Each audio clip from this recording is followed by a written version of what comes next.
Hello everyone, welcome back to my channel. Today we will discuss deviation from assumed mean method to find out the regression lines, also known as a shortcut method, because we have already discussed about the direct method for the regression line, which is the deviation from the arithmetic mean. Now when we use this method, suppose when actual mean of x and y variables are in fraction, जैसे कि हमने last lecture में आपको बताया था कि अगर आपका जो डेटा है x और y का वेरिएबल्स की वैल्यूज जो हैं, अगर आप उसमें मीन कैलकुलेट करें x बार और y बार, और अगर उसकी वैल्यू फ्रैक्शन में आ जाए तो आपको डायरेक्ट मेथड यूज़ नहीं करना चाहिए, because at that time that method will very complicated. तो सिंप्लिसिटी के लिए हमें क्या करना होगा, we will take the deviation from the assumed mean. That was very easy for calculation. The regression equation of x on y, the same x minus x bar bxy y minus y bar and bxy. What is bxy in that case? Bxy is n summation dx dy minus summation dx summation dy divided by n summation dy square minus summation dy का whole square. What is d?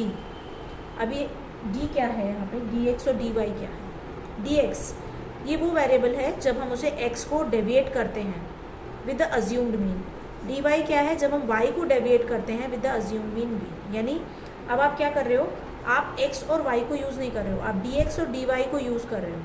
आपने x और y को deviate कर दिया है with the help of assumed mean. Assumed mean जैसे कि आपने मीन जब central tendency measures of central tendency पढ़ा था तभी हमने शॉर्टकट मेथड पढ़ा था, तो हमने बताया था कि अज्यूम्ड मीन जो है वो आप अपनी डेटा सीरीज़ में से कोई भी ऐसी सेंट्रल वैल्यू जो आपको लगता है कि ये मीन हो सकता है उसे आप अज्यूम कर सकते हैं.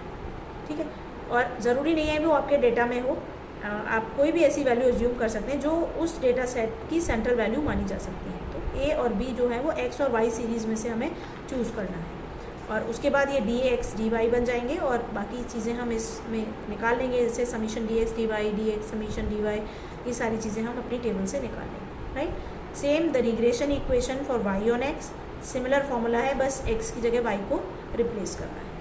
राइट, तो सबको समझ आ गया, क्योंकि ये मेथड हम कब लगा रहे हैं, डायरेक्ट मेथड हम तब लगाएंगे जब x और y की वैल्यू लार्ज हो और x और y दोनों का जब हम एवरेज निकालें, मीन निकालें, तो वो फ्रैक्शन में ना हो. और अगर वो फ्रैक्शन में आ जाता है तो हम शॉर्टकट मेथड लगाते हैं, that is deviation from assumed mean. उस केस में हम dx dy को कैलकुलेट करते हैं, x और y को डेविएट कर देते हैं dx और dy से. Now what is the question in this case, ये हमें दो रिग्रेशन इक्वेशन निकालनी है. ये डेटा सेट हमें दिया है, इसे हम अपनी टेबल में अरेंज कर लेते हैं. हमने यहाँ टेबल में अरेंज किया हुआ है एक्स और वाई को, देखिए कर लिया है एक्स और वाई को अरेंज. अब हम क्या करने वाले हैं, देखिए एक्स बार और वाई बार कैलकुलेट करेंगे. पहले एक्स बार और y bar, sum of all x divided by n, sum of all y divided by n. तो आप देख रहे हैं कि 24 divided by 5 number of observation है, 1 2 3 4 5, तो ये 4.8 आ रहा है. ये आ रहा है 29 डिवाइडेड बाई 5.8. आप देखिए दोनों वैल्यूज़ कैसी हैं, फ्रैक्शन में आ रही हैं. और अगर ये फ्रैक्शन में आएंगी, फिर हम x माइनस एक्स बार वाई माइनस वाई बार उनका प्रोडक्ट निकालेंगे, स्क्वायर निकालेंगे, तो आई थिंक बहुत ज़्यादा कैलकुलेशन हमको करनी पड़ेगी. तो इसलिए हम क्या कर रहे हैं, हम इसे डी एक्स डी वाई में कन्वर्ट कर रहे हैं. तो हमने क्या लिया, x को रिप्लेस कर दिया डी एक्स से, y को रिप्लेस कर दिया डी वाई से, जैसे हम सेंट्रल टेंडेंसी में करते थे. अब ये जो हमारी x वैल्यूज़ हैं उसमें हमने 7 को सपोज कर लिया, दिस इज़ a, और y में हमने 6 को अज्यूम कर लिया, दिस इज़ b. राइट, तो x माइनस a और y minus b, x minus a y minus b, कोई भी सेंट्रल वैल्यू लेनी है. जैसे इसमें सबसे छोटी वैल्यू 2 है, सबसे बड़ी वैल्यू 8 है, तो 2 और 8 के लिए हमने 7 को सेलेक्ट कर लिया. बीच में जो वैल्यू है, इसमें सबसे छोटी वैल्यू 1 है, सबसे बड़ी वैल्यू 9 है. 1 और 9 के बीच में हमने 6 को सेंट्रल वैल्यू माना है, अज्यूम किया है, इसीलिए इसे अज्यूम्ड मीन बोलते हैं. ठीक है, अब हमें क्या क्या कैलकुलेट करना है ये आप फॉर्मूले से देख लीजिए ज़रा. बी एक्स वाई में हमें क्या क्या निकालना है, d y summation d y square d x d y summation d y, सब कुछ निकालना है. तो हमने क्या किया, डी वाई डी एक्स निकाल लिया, उनके स्क्वायर निकाल लिया और उनका प्रोडक्ट निकाल लिया. इसका स्क्वायर और इनके प्रोडक्ट और इन सब के सम, और इन सारी वैल्यूज़ को जो जो हमें फॉर्मूले में दी हैं यहाँ सब्सटीट्यूट कर दीजिए. जैसे कि n 5 summation d x d y 31, minus summation d x minus 11 bracket में लिखिए minus 11 summation d y minus 1 divided by n 5 summation d y square 39 minus summation d y minus 1 का स्क्वायर। अब इसे solve कर लीजिए, इन दोनों का product 155 minus minus plus और प्लस माइनस माइनस, माइनस का 11 इंटू 1 11 5 इंटू 39 195 माइनस 1 का स्क्वायर प्लस 1 और ये हो गया माइनस 1।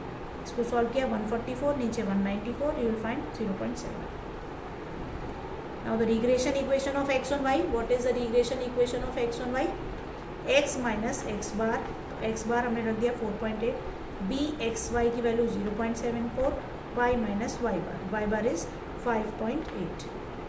इसको मल्टीप्लाई कर दिया अंदर, इसको इससे और इस 4.8 को उधर ले गए, and you will find x is equal to 0.51 plus 0.74y। So this is the regression coefficient of x on y। Clear? अब हम निकालने जा रहे हैं y on x।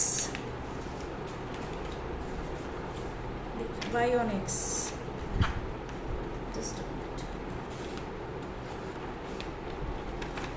y on x के लिए dy x निकालेंगे। This is the formula to find out by x and summation dx dy minus summation dx dy। ऊपर वाला टर्म तो सेम रहता है, बट नीचे y x है तो x का टर्म आता है, x y है तो y के टर्म्स आते हैं।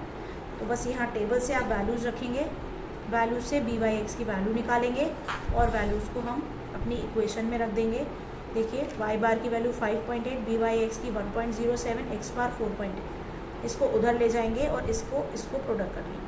1.07x माइनस 1.07 इंटू 4.8 प्लस 5.8 और ये कैलकुलेट करके आ गया आपका y is equal to 0.67 plus 1.07x।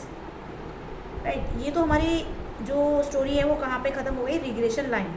दोनों रिग्रेशन लाइन आपने फाइंड कर ली। लेकिन अगर आपसे कहा जाए the further question is also estimate the value of x when y is equal to 10। आपसे कहा गया इसी क्वेश्चन में एस्टिमेट का मतलब होता है you have to find out the value of x, data से वैल्यू को फाइंड करना है, जबकि y की वैल्यू 10 है, और estimate the value of y when x is equal to 10 from the above equations. तो अब आपको ये देखना है कि कौन सी इक्वेशन किस वैल्यू को निकालने में मदद करेगी। अगर आपको x की वैल्यू निकालनी है, y की वैल्यू गिवन है, तो आप कौन सी इक्वेशन यूज़ करेंगे?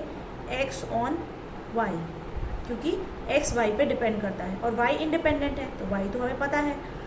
इसमें क्या होगा? Estimate the value of y when x is equal to 11, तो इसमें y ऑन x यूज़ करेंगे। दोनों इक्वेशन आपने निकाल ली हैं, ये वाली y ऑन x और इससे पहले आपने निकाली थी x ऑन y।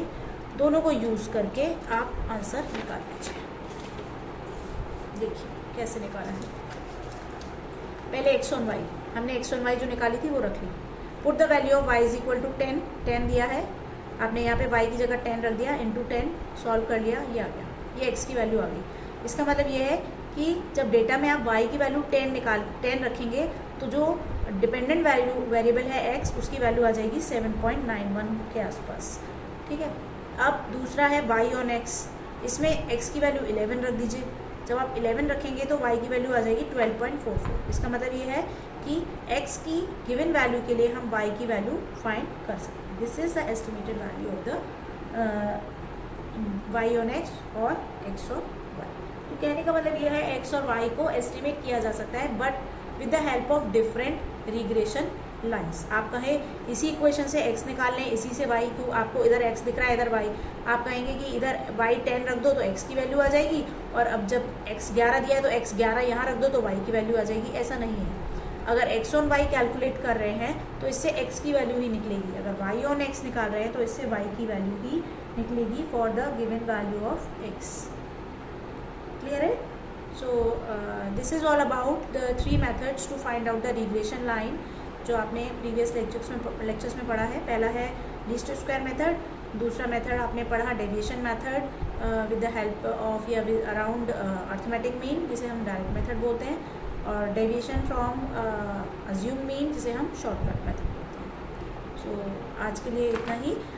इसके क्वेश्चंस हैं जो आप प्रैक्टिस कर सकते हैं, और आप regression equation, regression line find कर सकते हैं, एस्टिमेटेड वैल्यू भी फाइंड कर सकते हैं। अगर कोई क्वेरी है तो आप चैट बॉक्स में पूछ सकते हैं। Thank you.